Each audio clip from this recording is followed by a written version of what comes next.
Hi everyone, Bianca Raby here. Today I had the pleasure of chatting with Moe Ash, the founder and CEO of The Catalyst, a digital learning agency based in Egypt. Despite being thousands of miles apart, Moe and I share remarkably similar experiences in the world of digital education.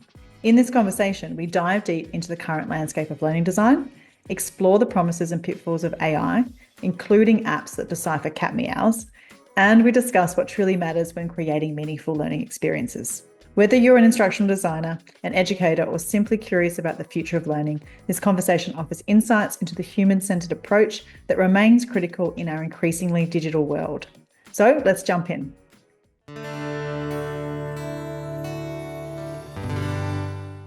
Hi everyone, so excited to see you today for this conversation I'm going to have here with Moe Ash, who is the founder and CEO, I assume, of Catalyst.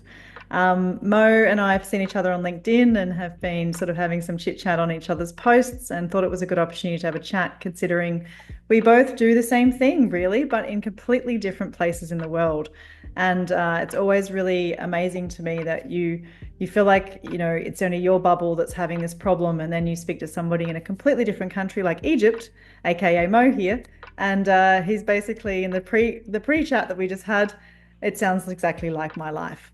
So, Moe, we're going to talk about being founders of digital education agencies and being in this space right now where, all we're hearing for the last 2 years is AI is going to take our jobs. It's going to change everything. It's completely messed up all of our learners, and content is everywhere. But AI is the efficient tool that's going to save everybody from all this time.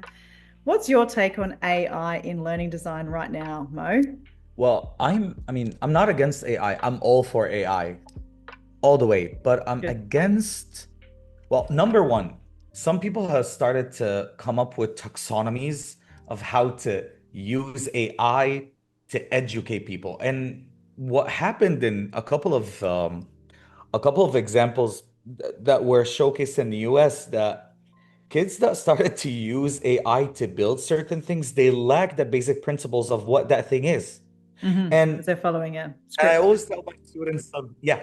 And I always tell my students something. Feed AI garbage, it's gonna give you garbage because you don't know what you're feeding the AI. And you're dealing with AI hallucinations, you're dealing with biases. AI would always tell you you're the smartest person, you're Oh, the it best loves person. complimenting you right now. I feel like my Oh, chat GPT has gotten very complimentary.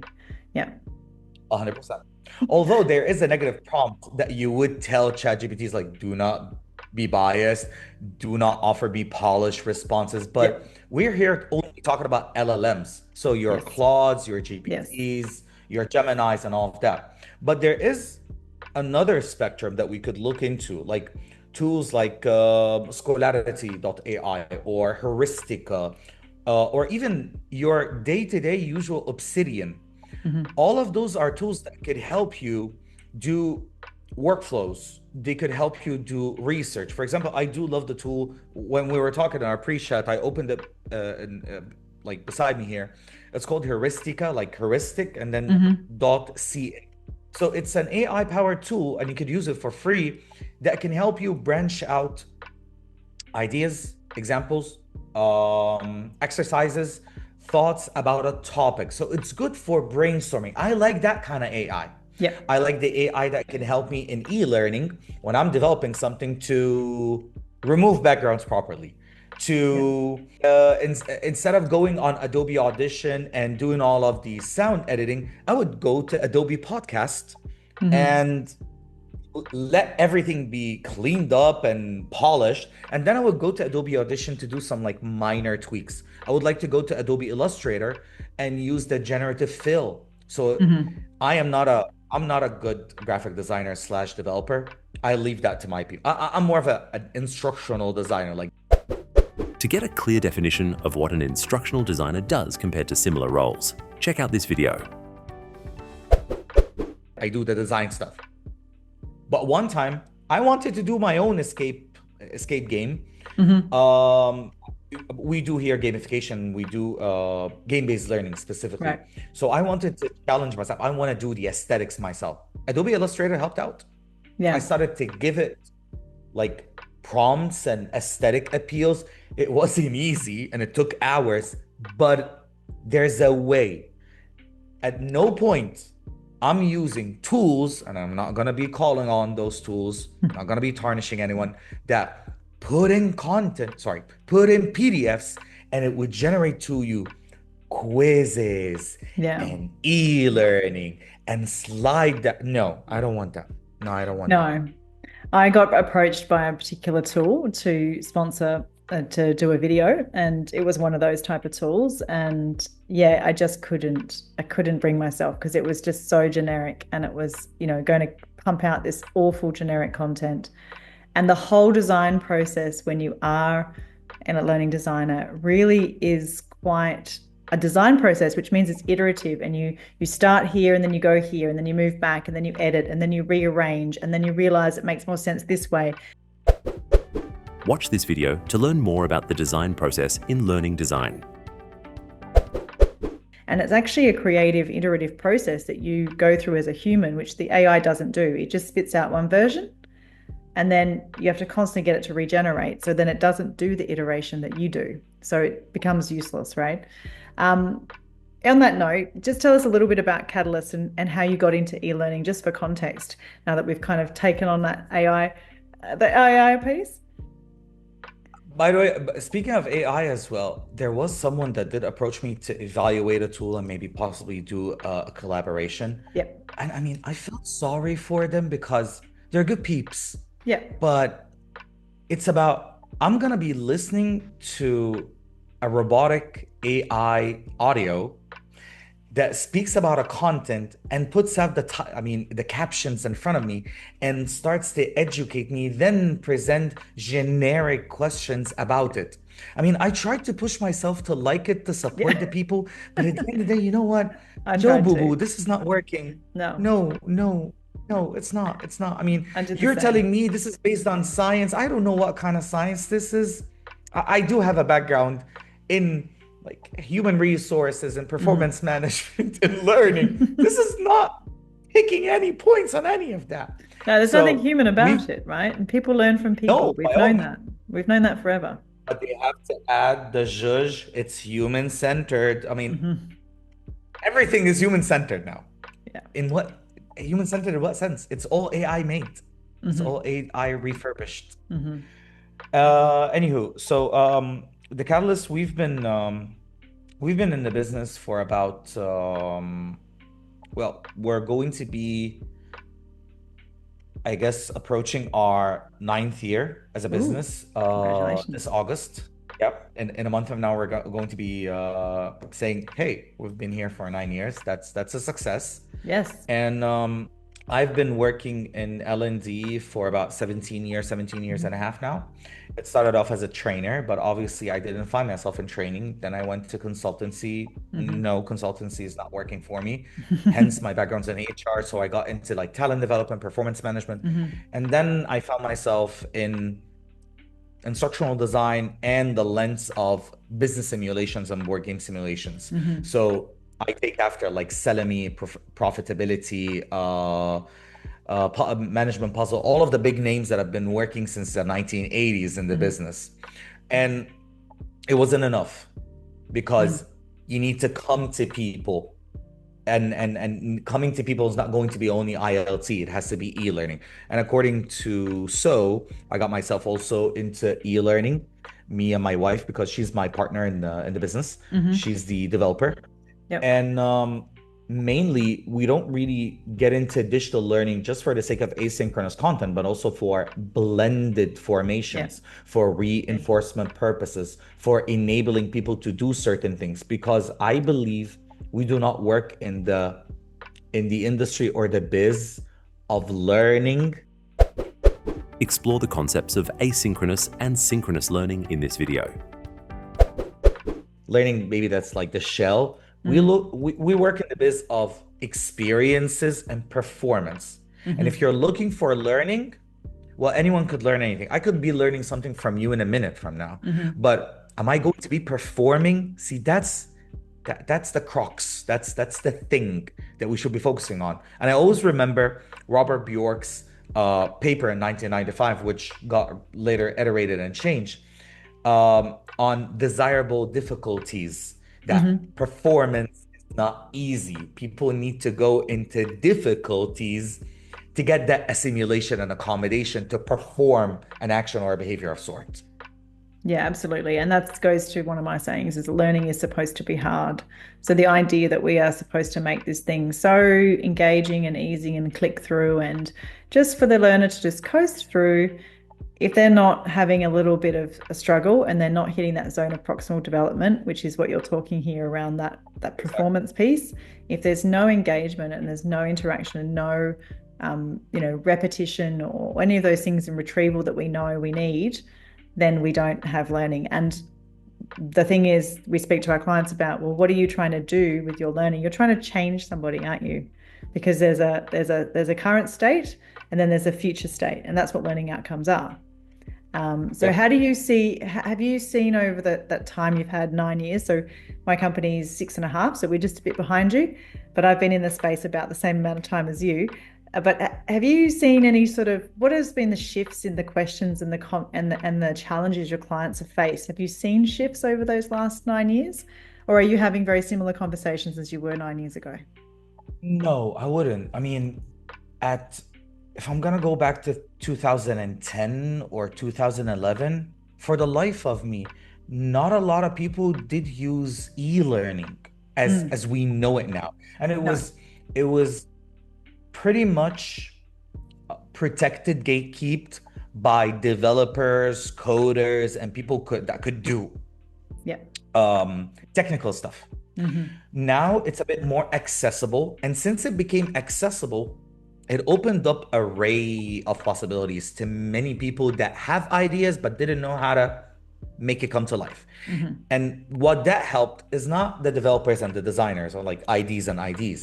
It helped that companies started to see substance. And you know what? Why not have a CMS? Why not have a LLMS? Learn what sets learning management systems apart from other tools in this video. I did not hear those acronyms back in the day. And now it's pretty much normal to call up a company and I'm going to be contacting your LMS administrator to help onboard.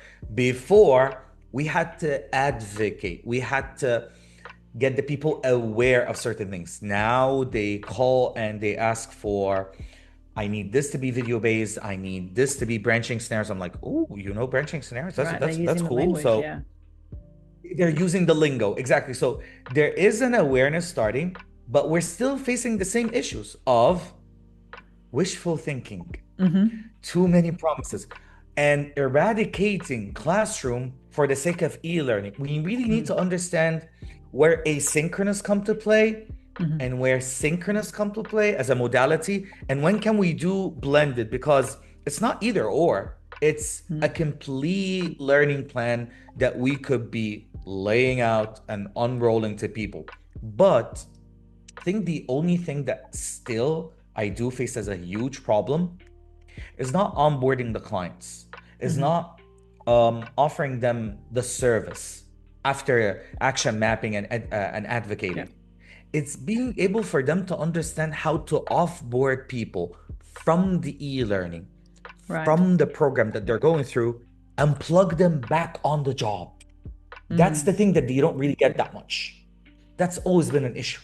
That's the application piece. And so you actually deal with delivery as well. And so we don't do any delivery. So we will train people on the client side in delivery if they want us to, but we don't do delivery. So what is the key there? So what kind of delivery do you do for your clients if you keep extending your scope that far?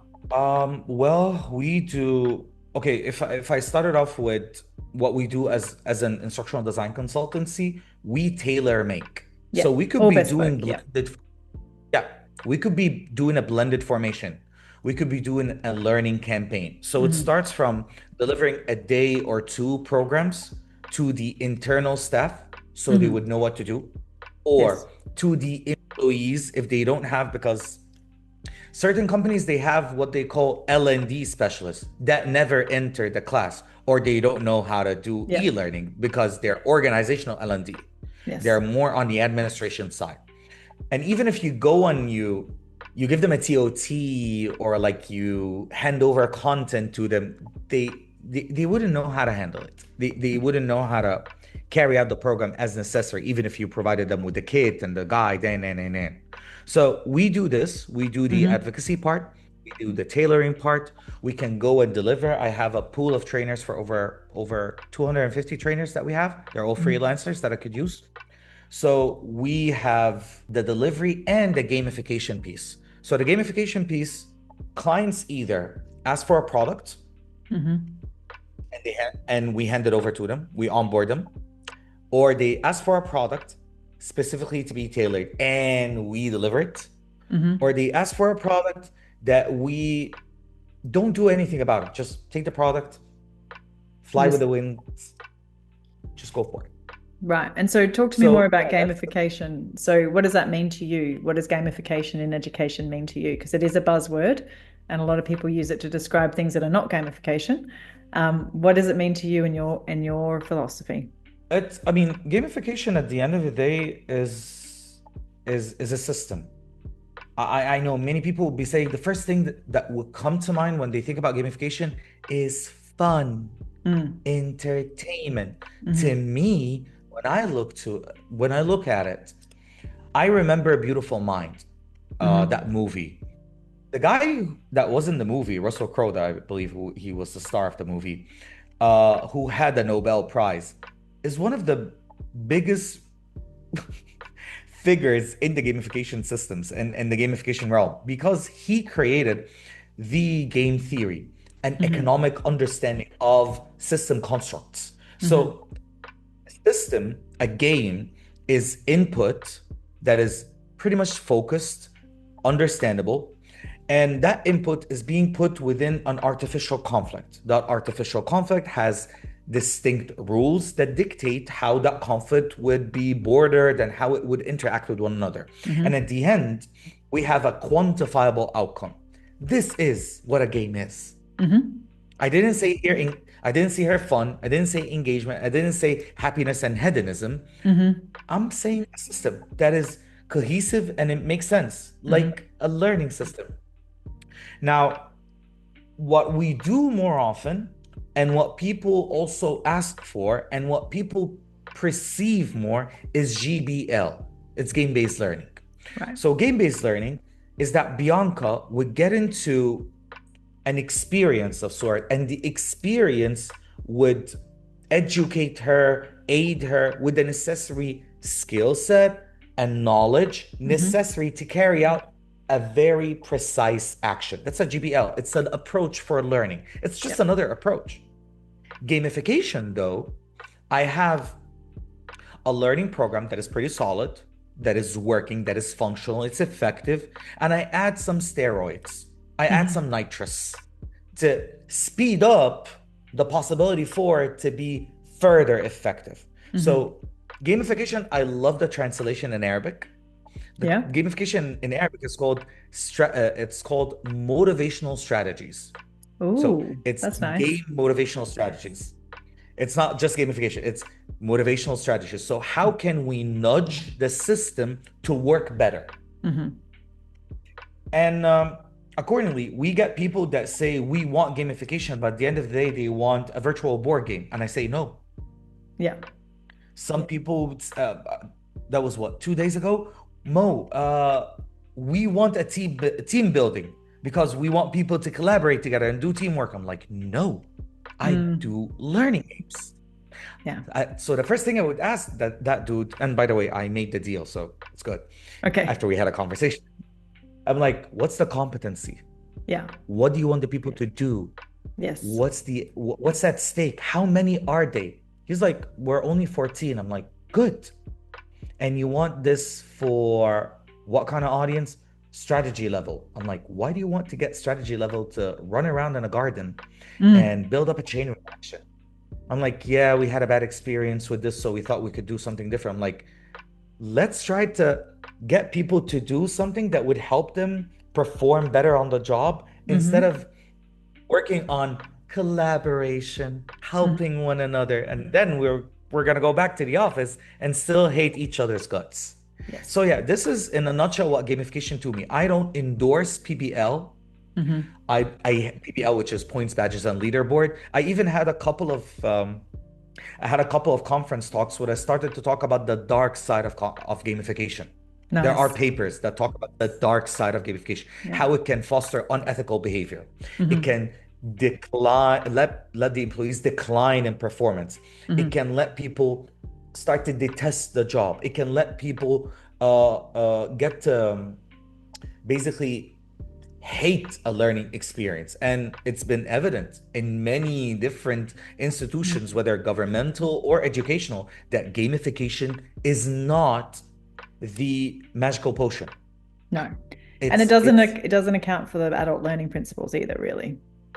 no, it doesn't. We added up on the construct of proper adult learning principles. We don't substitute it. No. It's an addition, it's a layer, it's a strategy, not a complete one for all wholesome solution on its own. That's not the thing. Yeah, amazing. No, I think that's definitely the way that I've always seen it, and it goes back to what you just said, which is what the conversation I'm always having with clients at the very beginning is, what is the best way to teach this learning outcome? And if we don't know what the learning outcome is, let's get that right. Then ask what's the best way to teach it. Not I need 20 videos, or I need a game, or I want this, or I want that. Let us do design thinking, which is let's step back and ask, what are we trying to achieve? So what is the changed state for this learner from here to here? And that's going back to your competency that you just said to your new client. What's the competency of this group? The issue here is there's a huge difference between four different words: intention, outcome, behavior, and action. Yes. So the client comes to you with an intention. I want people to be more productive. I'm like, okay, what's the outcome that you're looking for? I want them to be productive in what sense? Okay, Yes. like better reports, team cohesion in meetings or during crisis. I mean, give me the outcome that you're looking for that exemplifies productivity. And then how do you want the people to behave, or what's the best practice for the behavior? From that, I would know the step-by-step actionable construct or processes or techniques or templates that they should be following. Based on that, I would say if I could make a game out of it or not, or an e-learning, or a traditional ILT, or something that would be OJT, on the job training, or. So I need to stem down from an intention all the way to the actionable steps that I could be utilizing to make a learning out of it. Yeah. And these are the types of things where I don't know about you, but the last few years I've had a couple of moments of thinking, are we going to be out of a job as learning designers in a few years? Curious about the future of work? Watch this video to explore if jobs are still the goal. Everyone seems to be able to be an expert now in just throwing content up. And it's these conversations that remind me that no, there is something that we do at that really high level that's extremely important, and that's to ask these questions. And these are the conversations that we have very early on with our clients, and they're always the ones that make me realize that I need to stay in this game, because that's where the meat is. Because a lot of the stuff out there, I call it sweatshop learning design, it's just sort of outsourced to somewhere. It's clicky kind of avatar like stuff. And I'd rather sit and have the conversation at the beginning and say, what do we actually need? And we've also been quite a bespoke agency where we speak to the client's needs, not, okay, well, this is how we run projects, so you must have X amount of this. So we do a lot of that work up front. They always talk about human-centered, but at the end of the day, what they perceive as human-centered is that we're going to be using cutout people in e-learning. We're going to let people have agency. So we're going to be leaving a glossary button and a menu button. Well, thank you for that. Yeah. They're talking about accessibility. We're going to be leaving a call out that would show when you hover over it, or captions. I mean, people really need to understand people. Okay, it's not only now about accessibility of like motor accessibility or auditorial accessibility or visual accessibility. You have also neurodivergence accessibility. You have UX principles. You have the ability to do empathy mapping before we do any e-learning and learning personas and understanding what people like to do, their cultural issues, the cultural sensitivity. All of this cannot be done by darn AI. This No, I needs a cannot. Want to create more impactful courses? Learn how learner personas make the difference here. excavate, ask the right question, talk with a SME, talk with a stakeholder, alpha, beta, gamma, prototype, MVP, and over till we make something and just hope that would work and let people perform. But if you're telling me you're going to be producing wholesale like it's out of Costco or Best Buy, that's not going to work. No. That's not going to work ever.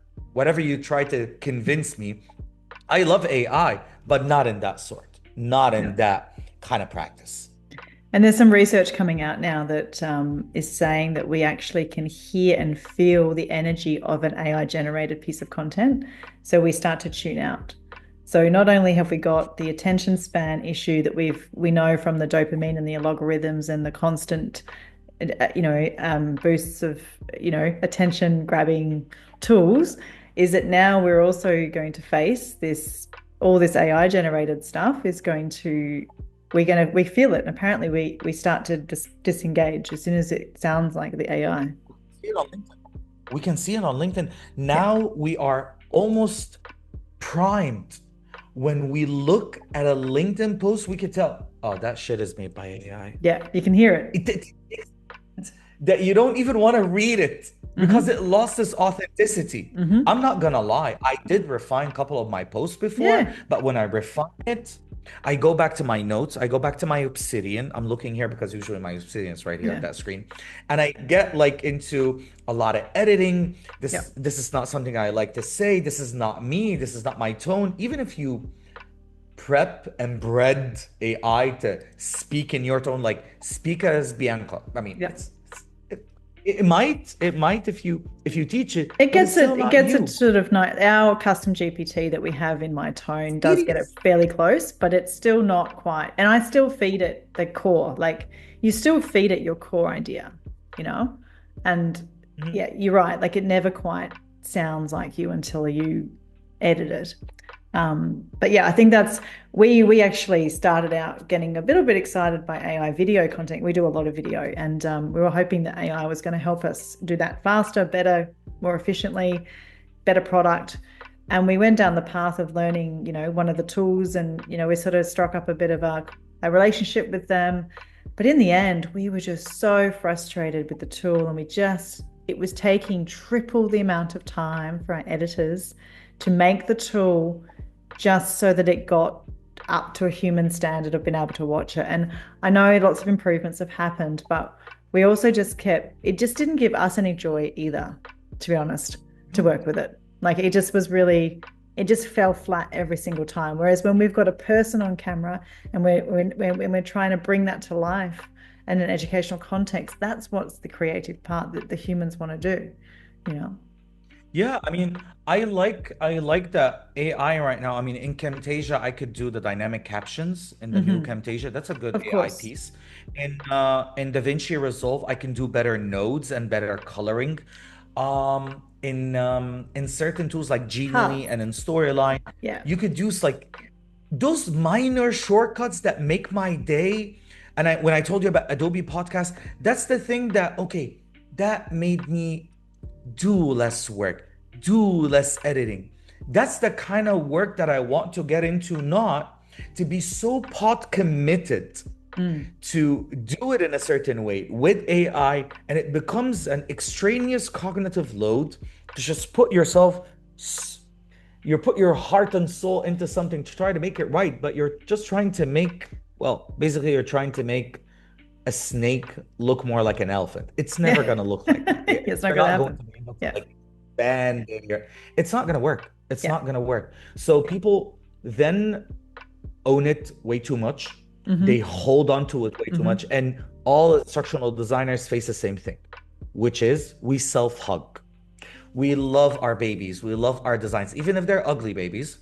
We love them. And now our ugly babies are actually Frankensteined by AI, and we still like to love them, but it's not going to work. No. It really wouldn't work. No, I love it. I think you're right. I think we're seeing AI has been helpful in lots of ways. It takes some of that cognitive load out, and it does help our team kind of get to the bottom. I'm sure you're used to getting a slide deck with, 5 dot points and a picture and maybe some text underneath. Sometimes, you can throw that into the AI and say, what do you think this academic was trying to tell everybody? Right? And the AI can have a pretty good stab in the dark, and then you can have a conversation, right? But again, it's about what you feed it. So if you feed it crap and you don't know how to get the substance in there, then you're going to get crap. And I think that's what we're starting to see in the research, that this AI generated content isn't really hitting the mark. Have you heard now that there's an AI that could translate cat meows with almost 92% accuracy? That's awesome. I love cats. I'm a dog Okay, I'm gonna have to person, look but that at up. the end, but still, I mean, even if we hate or love cat, but why? I mean, that's Why? terrifying. It's Well, the terrifying. internet was made for cats, Mo, remember? We only have the internet because I of cats. Okay, I'm gonna be honest. I do have like allergies from cats, and I Good. also I fear them. They're felines. They're Okay. predators. I don't trust them. That's my own. I have my own issues. So now I'm going to be listening to what that predator is saying. Saying, I don't know. I don't think I you want to don't know. know. No, because the cat will I know that you don't know like it. So he was going to be saying some interesting stuff to exactly. you. Yeah. Be like, I know this guy doesn't like me, so I'm really not happy. Yeah. Love it. I love it. Well, this is a great way to finish, actually. So, what are you the most, I always ask everyone, what are you the most excited about digital learning right now? So, what is it in the space that keeps you going? You've gone 9 years. Let's say you go another 9. What keeps you in the game? What keeps me in the game? I don't know. I think I think the thing that I do appreciate the most is the accessibility piece. Hmm. I am all for normalizing learning and how that learning at one point was pretty much um cornered, kept for neurotypicals. Okay. And I'm not here trying to like segregate, but I'm just saying certain people need more aid, need Hmm. more help. Whether that would be, I've worked with a project before in Oman, which is in the Arabian Peninsula here, on how to let people, how to educate people that don't know sign language to know about sign language to Nice. talk with other. That was the thing that, okay, that's good. That's good. Mm. That's a good piece of content. And I learned that they have their own Omani sign language that is pretty much Wow. different than American and Egyptian and Saudi. Apparently, every country has their own format. Mm. So to educate people who are able by people who are not, to Hmm. know how to talk with them, that's the kind of learning I want to be in. That's the kind of digital space I want to be in, Hmm. where we can bridge that gap of not being able to communicate and collaborate and understand one another and remove the differences between our cultural issues or our Hmm. mental discrepancies. That's the thing that I'm pretty much hyped about, specifically with how every tool is trying to topple the other with their accessibility game or with their aids that they could offer to Hmm. designers to make better experiences. So yeah, that's what I'm looking for, Yeah, forward I for. think that's a nice thing to think about in the market. I think I guess I still get really annoyed we don't have flying cars, and I think the same thing is that I mean we're getting there, but accessible flying cars to me. But I also get annoyed in digital education because I feel like there's still some problems that we still haven't solved, and I get quite frustrated that I'm still having, conversations about LMSs not being able to do certain things and all of that. But you're right in saying that there has been a lot of progress around the additional supports and tools we can lean on over the last 6 to 10 years, and that's hopefully the convergence of all that is going to mean that we kind of, the ones that are really doing a good job are going to hit the top, and then we're going to be able to just, plug them in. And the LTIs and the things that we're able to do now were kind of just dreams before. So yeah, True. it's a nice one. Awesome. So good to talk to you, Mo. I can't believe, all these kilometers away from each other, and we legitimately probably have a very similar day to each other every day. We could probably end up having digital learning agency therapy at the end of every week and sharing war stories, and I'm sure we'd have pretty much the same things to say. So that's amazing that humans are just humans, and we forget that sometimes. But thank you for coming on and telling your story, and also bringing to light some of the great interesting things that you do, and talk about gamification especially, and some of this AI. Much appreciated. Thank you so much, Bianca, for the opportunity. I enjoyed this.